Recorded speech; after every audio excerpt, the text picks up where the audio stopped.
Circuit মাত্র থাকবে, clock pulse ছাড়া সিকোয়েন্সিয়াল সার্কিট রান করবে না। এখন ক্লক পালস জিনিসটা কি? ক্লক পালস হচ্ছে আপনি একটা সিগন্যাল পাস করতেছেন, ক্লক সিগন্যাল পাস করতেছেন, আইদার সেটা 0 হয় অর 1 হয় এরকম। এটা ডিপেন্ড অন আপনার আইসিটা কিভাবে বানানো হয়েছে। ক্লকের এটা হচ্ছে 0, এটা হচ্ছে 1, ঠিক আছে? আর এটা হচ্ছে 0 থেকে 1 এর দিকে উঠতেছে, এটা 1 এর থেকে 0 এর দিকে নামতেছে, এই পজিশন। এই জায়গাটাকে আমরা বলতেছি এজ, এই যে এইটা যেটা পিক সেটাকে আমরা বলতেছি এজ, আর যেটা লেভেলিং এর জায়গা 0 বা 1 স্ট্রেট লাইন সেটাকে আমরা বলতেছি হচ্ছে লেভেল। একটা ক্লক পালসের দুইটা পার্ট থাকে, একটা হচ্ছে লেভেল আর একটা হচ্ছে এজ। এখন আপনার সার্কিট কিভাবে রান করবে বা আইসি কিভাবে রান করবে, আইসি ডায়াগ্রামের উপর ডিপেন্ড করে। যদি আপনার আইসিটা বানানো হয়েছে পজিটিভ এজে কাজ করার জন্য ক্লক পালসের, তাহলে আপনার আইসিটা কাজ করবে এই জায়গাতে, পজিটিভ এজে আসলে তাই দেন কাজ করবে। আবার আপনার আইসিটা যদি বলা হয় নেগেটিভ এজে কাজ করবে, তাহলে আপনার ক্লক পালসের নেগেটিভ এজে যখন আসবে তখন এটা কাজ করবে। যদি বলা হয় লেভেলে কাজ করবে, যেমন ল্যাচ লেভেলে কাজ করে, ফ্লিপ ফ্লপ এজে কাজ করে, তখন এই জায়গাতে কাজ করবে। সো আমার এটা ডিপেন্ডিং আমি কিভাবে আমার সার্কিটটাকে বানাইতেছি বা আইসি 0 তে কাজ করবে না 0 তে লেভেল, 0 তে বা 1 ল্যাচ লেভেলে কাজ করবে। সো ওইটার উপর বেস করে ক্লক পালসে কখন অ্যাক্টিভেট হবে, ক্লক পালসটা কেন দেই, এই যে আমি বললাম যে তেজ 1 দিলে আউটপুটে 1 স্টোর হবে, কিন্তু যতক্ষণ না পর্যন্ত ক্লক পালস তার মধ্যে না যাবে ততক্ষণ পর্যন্ত সেটাকে 1 করবে না। যদি আপনি যেতে 1 দিয়ে রাখছেন, যেতে 1 দিলে সেটের ভ্যালুতে 1 করলে আউটপুট তো 1 হওয়ার কথা, কিন্তু আউটপুট ততক্ষণ পর্যন্ত 1 হবে না যতক্ষণ পর্যন্ত তার মধ্যে পালস না যাবে। সো একটা কমান্ড যাওয়ার পরে আরেকটা কমান্ড আসতে কত সময় নেবে এটা ডিফাইন করে দিবে ক্লক পালস। ফর एग्जांपल আমি একটা উদাহরণ দিয়ে বোঝাই। আপনি 000 থেকে 001 এ আসবেন, এই যে আসার যে টাইমিংটা 000 থেকে 001 এ চলে আসবে, মাঝখানে কতক্ষণ সময় সে গ্যাপ নেবে। আপনি যদি 5 মিলি সেকেন্ড করে দেন, মুহূর্তে চলে গেছে, আমি তো বুঝতে পারবো না। সো মাঝখানে মিনিমাম গ্যাপ দিতে হবে, 2 সেকেন্ড হোক 3 সেকেন্ড হোক, এই যে গ্যাপটা দিবেন এই গ্যাপটার সময়টা ডিফাইন করে দিবে ক্লক পালস। কারণ আমি যখন সার্কিট বানাইতেছি, এটা আমি আমার ক্যারেক্টার বললাম, আমি আমার সার্কিটে 1 এবং 0 সব ইনপুট একবারে দিয়েই কিন্তু পাঁচটা করব, কিন্তু কখন 1 যাবে কখন 0 যাবে এই জিনিসটা ডিফাইন করবে ক্লক পালস। অথবা একটা সিকোয়েন্স থেকে আরেকটা সিকোয়েন্সে যেতে সে কত সময় নেবে এটা ডিফাইন করবে ক্লক পালস। এই জন্য ক্লক পালস ছাড়া সিকোয়েন্সিয়াল সার্কিট কাজ করবে না যদি আপনি সিকোয়েন্সিয়ালে ইনপুট দিয়ে থাকেন। ওই জন্যই সিকোয়েন্সিয়াল সার্কিটে এটা তো বলছি ফ্লিপ ফ্লপটা এজে কাজ করে, দ্যাটস হোয়াই দিস ইজ এজের সাইন হচ্ছে এইটা, পজিটিভ এজের সাইন হচ্ছে এইটা, নেগেটিভ এজের সাইন হচ্ছে এইটা, ঠিক আছে? তো আপনি সাইন দেখে বুঝবেন এটা পজিটিভ এজে কাজ করতেছে না নেগেটিভ এজে কাজ করতেছে। তো যাই হোক, এটা আমার থিওরির পার্ট না। থিওরিতে দেখবেন আপনাদের ক্লক পালসের উপর বেস করে যে একটা ফ্লিপ ফ্লপের কি জানতে হয়, আউটপুট ড্র করতে, আউটপুট কার্ভ ড্র করতে। এটা আমার ল্যাবের পার্ট না, কিন্তু আমি এই জিনিসটা ছিল হচ্ছে ক্লক পালসের বিষয়। এখন আমাদের যখন প্রজেক্ট হয় তখন আমার একটা ক্লক মানে কন্টিনিউয়াস সিগন্যাল জেনারেট করতে হয় আমরা 555 টাইমার দিই। আবার এটা বলে দিচ্ছি, এটা কিন্তু আমাদের 211 এর থিওরির কোনো পার্ট না। 311 555 টাইমার দিয়ে একটা স্টেবল বা মনোস্টেবল আপনাদের টাইমার বানানো, এটা আপনি ইন্টারনেটে अवेलेबल পাবেন। তারপরে যদি আপনাদের কারো বুঝতে হয় সেটা অফিস আওয়ারে মানে ক্লাস টাইমের বাইরে আসতে হবে, কারণ ক্লাস টাইমে এমনি অনেক জিনিস থাকে থিওরির বাইরে, মানে যেটা আমার 311 এর কোর্স আউটলাইনের জিনিসের মধ্যেই পড়ে না। 555 টাইমার দিয়ে টাইমার সার্কিট বানানো, এটা অ্যাকচুয়ালি 311 এর পার্ট। 311 এ দেখবেন আপনাদের 555 টাইমের উপরে চ্যাপ্টারই আছে একটা টাইমার সার্কিটের উপর। তো ওইখানে আপনারা চাইলে 311 আপনাদের যে বইটা আছে বয়েল স্টেডের বই, সেটার কোন একটা চ্যাপ্টারে 555 টাইমের উপর আপনাদের একটা চ্যাপ্টার আছে, সেখান থেকে ইকুয়েশন দেখে বের করে নিতে পারেন, অথবা ইন্টারনেট থেকে আপনারা বের মানে কিভাবে সার্কিট বিল্ড করবেন সেটা দেখবেন। যদি না বুঝেন আমার সাথে বাইরে কথা বলবেন, ক্লাসে না, কারণ ক্লাসে তো আমি আপনাদের সময় দিতে পারবো 2টা ক্লাস, খুব ভালো কথা। ওইখানে আমাদের একটা কন্টিনিউয়াস সিগন্যাল জেনারেট করতে হয়, এই জন্য আমাদের একটা ক্লক পালস বানাইতে হয়, এরকম একটা কন্টিনিউয়াস সিগন্যাল বানাইতে হয়। কিন্তু আজকে আমরা ল্যাবে ক্লক পালসটা দিব হচ্ছে ম্যানুয়ালি, এবং আপনাদের ট্রেনার বোর্ডে দেখেন সবার নিচে ডানের নিচে লাল কালারের বাটন আছে দুইটা, একটা এ বা বি বা বি মানে হচ্ছে দুইটা ক্লক পালস এ এবং বি, এবং এগুলো হচ্ছে পজিটিভ এজ না নেগেটিভ এজ মানে বারে কাজ করবে।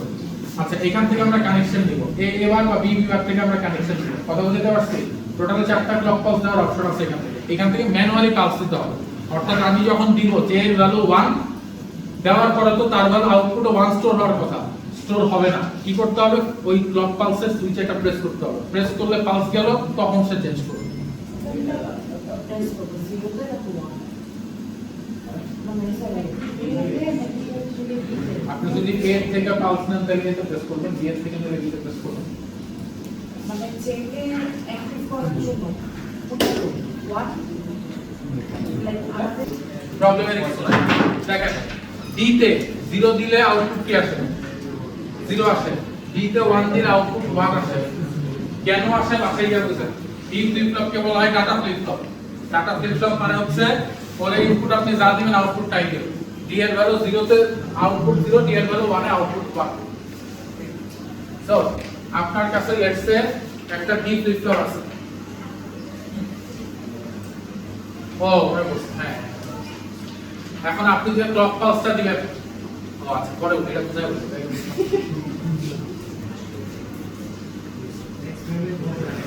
এটা এক্সপেরিমেন্ট 7।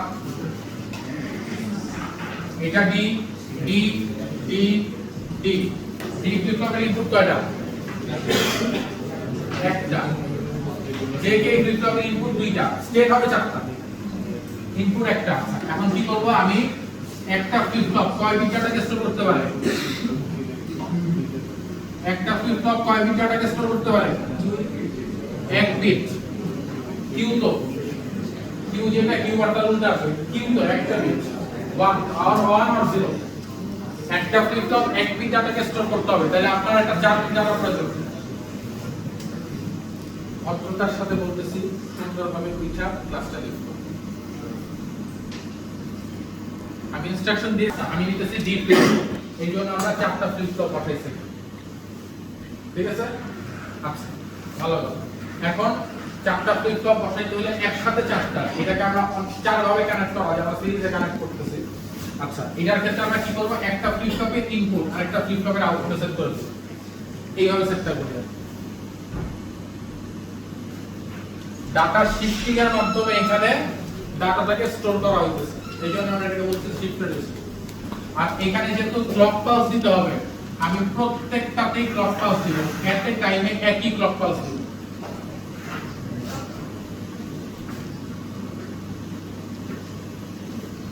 এটাই ওই সময় বলতে গেছিলাম, এটাকে আমরা বলতেছি এখানে ফ্লিপ ফ্লপ কয়টা আছে, 4টা। 4টা ফ্লিপ ফ্লপে একই ক্লক পালস গেছে। এই তার মানে কি, আমি যখন পালসটা দিব 4টা ফ্লিপ ফ্লপ একই সাথে ইনস্ট্রাকশন ইমপ্লিমেন্ট করবে। দ্যাটস ওয়াই এই ধরনের সিকোয়েন্সিয়াল সার্কিটকে বলা হয় সিনক্রোনাস সিকোয়েন্সিয়াল সার্কিট। আর যদি এরকম হয়তো একটার আউটপুট আরেকটার ক্লক পালসে যায় এভাবে, মানে সবগুলাতে এট এ টাইমে একই পালস কানেক্ট হবে না, সেটা হচ্ছে অ্যাসিনক্রোনাসের কাজ। আমাদের ল্যাপটপ হচ্ছে অ্যাসিনক্রোনাস, আমাদের ল্যাপটপ হচ্ছে সিনক্রোনাস সিকোয়েন্সিয়াল সার্কিটের উপরে। আপনারা চাইলে প্রজেক্টে অ্যাসিনক্রোনাস ইউজ করতে পারেন, সেটা কোনো অসুবিধা নাই, কিন্তু ল্যাবটা হচ্ছে সিকোয়েন্সিয়াল সিনক্রোনাস সিকোয়েন্সিয়ালের উপর। সবগুলো ফ্লিপ ফ্লপে এই জন্য এট এ টাইমে একটাই পালস যাবে, অর্থাৎ আমি যদি ধরেন A থেকে কানেকশনটা নেই, সবগুলোতে A থেকেই যাবে। ওইটা এটা। এখন আপনি চাচ্ছেন আপনার আউটপুটে 1 0 1 0 এই ডাটাটাকে স্টোর করতে যাচ্ছেন। আপনি ডাটাটা স্টোর করবেন কিভাবে, ফ্লিপ ফ্লপে। That's the thing. আপনি ডি ফ্লিপ ফ্লপ দিলাম কেন, ডি ফ্লিপ ফ্লপকে বলা হয় হচ্ছে ডাটা ফ্লিপ ফ্লপ, কারণ ডি ফ্লিপ ফ্লপে আপনি ইনপুট দেন আউটপুট পাই আসে। তাহলে এইখানে আপনার লিস্ট সিগনিফিকেন্ট বিট কোনটা, আর এখানে লিস্ট সিগনিফিকেন্টের জন্য এই লামটা আছে। তাহলে আপনাকে শুরু করতে হবে 0 দিয়ে। আপনি প্রথম ফ্লিপ ফ্লপের ইনপুটে 0 দিবেন। প্রথম ফ্লিপ ফ্লপে এটা হচ্ছে আমার 1 নাম্বার, এটা 2 নাম্বার, এটা 3 নাম্বার, এটা 4 নাম্বার। প্রথমটার ইনপুটে 0 দিলাম, কারণ কি ওর লিস্ট সিগনিফিকেন্ট বিট হচ্ছে 0, ওর শিফট হয়ে হয়ে এদিকে আসবে। তো এই জন্যই এখান থেকে শুরু করলাম, এটা 0 তে বসবে। 0 তে বসলে এখন যদি আমি ক্লক পালস দেই, এই 0 তে ক্লক পালস দেওয়ার আগ পর্যন্ত ইনস্ট্রাকশন কিন্তু যায় না। যখন আমি ক্লক পালস দিলাম, এই 0টা তখন এইখানে আসবে, যেহেতু এই ফ্লিপ ফ্লপে ইনপুট 0 দিলে আউটপুট 0 আসে, ডি ফ্লিপ ফ্লপের ইনপুট 1 দিলে আউটপুট 1 আসে, যা দিলেন তাই। এইজন্যই বলা হয় data flip flop, in short D flip flop. এই 0টা এখানে আসলো, এই ফ্লিপ ফ্লপের জন্য আগে আউটপুট কি ছিল, আচ্ছা আমি এইভাবে দিই। এটাকে ধরেন ছিল Q1, এটা ছিল Q2, এটা ছিল Q3, এটা হচ্ছে Q4 ঠিক আছে এখন আপনি এই 0 ক্লক পালস দিচ্ছেন তাহলে D1 এর আউটপুট এখন কি যাবে 0 যাবে D1 এর আউটপুট এখন 0 হয়ে যাবে তাহলে D2 এর আউটপুট এখন কি হবে না D2 এর মধ্যে ইনপুট কে ছিল না Q1 ছিল ও আচ্ছা Q1 তো আমার 0 এসছে না 0 হইছে কিন্তু যখন 0 এই যখন এখানে যাচ্ছে তখন এই ডাটাটা এখানে যাচ্ছে শিফট করতেছে না ও যখন 0 হইছে তারপরে তো আমি পালস দেইনি এখন নরমালি অবস্থায় আছে এইভাবে চিন্তা করেন দিস ওয়ান ইজ Q ধরুন D1 এখানে Q1 এটা হচ্ছে আমার D2 এটা হচ্ছে আমার Q2 এটা হচ্ছে আমার D3 এটা হচ্ছে আমার Q3 এটা হচ্ছে আমার D4 এখান থেকে যাবে Q4 এই যার তাহলে আমি এখানে এখনো পালস কিছু দেইনি পালস তো যাওয়ার জন্য এখানে আছে পালস দিব এই হচ্ছে আপনার পালসের জায়গা আপনি যখন এখানে 0 দিয়ে পালস দিলেন এই 0টা শিফট করে এখানে চলে যাবে আর Q1 টা শিফট করে এখানে ইনপুট হিসাবে যাবে Q2 টা তখন Q1 হয়ে যাবে রাইট 0 টা আসবে এই জায়গায় আর ওই ইনপুট হিসাবে Q1 গেছে Q1 কি আছে আমি জানি না কারণ 0 যাচ্ছে কিভাবে যুক্ত আমি তো এটার সাথে সরাসরি প্যারালালি কানেক্ট করছি তো সিরিজ কানেকশন এইখানে আসবে Q2 এর জায়গায় এখন হয়ে যাবে এটা Q1 ও Q2 ছিল ও এখন এখানে যাচ্ছে এই Q3 হয়ে যাবে Q2 এই Q3 টা এখানে আসছে তো এটা আলটিমেটলি হয়ে যাবে Q3 আর Q4 কি রেঞ্জের বাইরে Q4 নাই এখন ওই জায়গা রিমুভ হয়ে গেছে আরেকটা যদি মধ্যে কখন কি এখন আপনি কি করবেন আপনার সেকেন্ড বিট কত 1 তাহলে আপনি এখন ইনিশিয়ালি 0 এর জায়গায় 1 দেন 1 দিয়ে আবার একটা পালস দিবেন তাহলে এই এখন যখন আপনি পালস দেন নাই পালস দেওয়ার কোন কমান্ড দিবেন সেই অবস্থায় ওর জন্য ইনপুট কে 1 কিন্তু ওর জন্য ইনপুট কে ওর জন্য 0 তাহলে এখন এইটা হয়ে যাবে 0 এইটা হয়ে যাবে 1 আবার এখানে Q2 ছিল এটা এখানে যাবে Q1 এখানে Q3 ছিল এটা যাবে Q2 এখনো পালস দিই নাই পালস দেওয়ার আগে এটা পালস দেওয়ার পরে আচ্ছা পালস দিলে 1 হচ্ছে কি 0 সাথে রিপ্লেস হয়ে যাবে এখন ধরেন এই অবস্থায় আছে তো এটা চিন্তা করেন এই অবস্থায় আছে হ্যাঁ এটা পালস দেওয়ার পরে পালস দেওয়ার পরে এখন ধরেন পালস দেওয়ার আগে চিন্তা করেন এই অবস্থায় আছে এখন আমার বিট কোনটা কোন করাইতে হবে তাই আমি এখন ধরেন এখানে 0 দিলাম কিন্তু এখন পালস দেই হ্যাঁ পালস দেওয়ার আগে D1 এর জন্য ইনপুট কে 0 কিন্তু D2 এর জন্য ইনপুট হবে 1 D3 এর জন্য ইনপুট কে 0 D4 এর জন্য ইনপুট কে Q1 তাহলে আমি যখন পালসটা দিব D1 এর ইনপুট 0 ছিল দ্যাটস ওয়াই ও হয়ে যাবে 0 আর তারপর ও যেহেতু ইনপুট ছিল 1 এটা হয়ে যাবে 1 ও যেহেতু ইনপুট 0 ছিল ও হয়ে যাবে 0 আর এটা হয়ে যাবে Q1 সিমিলারলি যখন এখানে 1 দিতে হবে আর যদি এখানে ফাইনালি 1 দিবেন দেখবেন আর ফাইনাল 1 0 1 0 এভাবে চলে আসছে এটা একটা সিরিজ কানেকশন করতেছে ডাটা স্টোর করার জন্য 4 বিট ডাটা স্টোর করার জন্য 4টা বিট আপনি এটা শো করবেন কিভাবে